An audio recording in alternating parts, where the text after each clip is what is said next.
now set down, and she explodes with power once again. This filly can close wherever she wants. Jaywalk is a Breeders' Cup champ. Cortland Simmons with you here at the CS Racing Report. There are a lot of ways to wager. Can Ken accelerate, take his show on the road and win in Kentucky?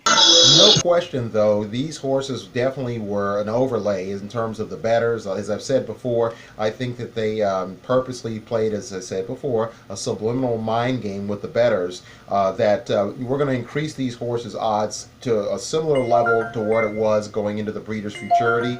And there's no question about it that these horses certainly outran their odds, but I think their odds were inflated to begin with. And as I said before, if you were smart enough to believe that the odds were high, but you're loving the fact that there's a tremendous financial benefit if these horses can hit the board, if you had that confidence that they would, and even if you didn't, if you wagered and played used a couple different betting scenarios, you got, and you as well as someone else at Churchill Downs got paid very, very handsomely. So, and again, these are two horses that came from the Keeneland Preps and ran the pedigree of Keeneland Preps in terms of how horses coming out of races out of the Lexington Oval perform in the Breeders' Cup. Many years we've had horses run big races at Keeneland and then not run so well in the Breeders' Cup, whether it was hosted at Churchill Downs or whether it was at another venue outside of Kentucky. So these two horses have definitely punched their ticket to have many, many options.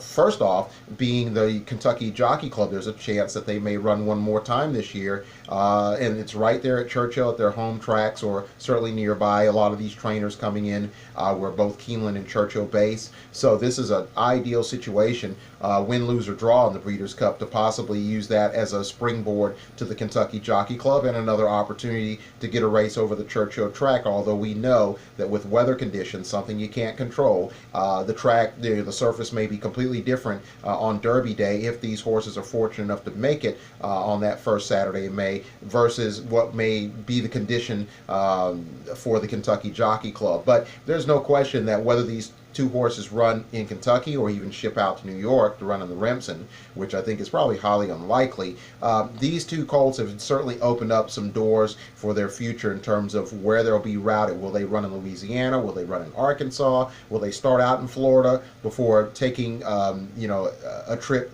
to either one of those venues, be it the Fairgrounds or Oaklawn, and then use the Bluegrass at Keeneland at a track that they're both familiar with as their final prep? Or will they run in the Arkansas Derby, or maybe even entertain running in New York? We'll just have to wait and see, but the options are varied and many. There's also a couple of good Kentucky preps at Turfway prior to Keeneland opening its spring meet. So these two horses definitely gave a great account of themselves. Keep in mind, Signalman was 6 1/4 lengths in front of the 4th place horse, Mr. Money, out of the Brett Calhoun barn. So we'll see if Mr. Money can improve and be one of those horses you look at. The two of them into the final furlong, and they bump there. Game on the outside takes the lead. On the inside, it's KNICKS GO, who fights on but will be second best as they come down to the line. He doesn't know how to lose. He's game winner in the Breeders' Cup Juvenile.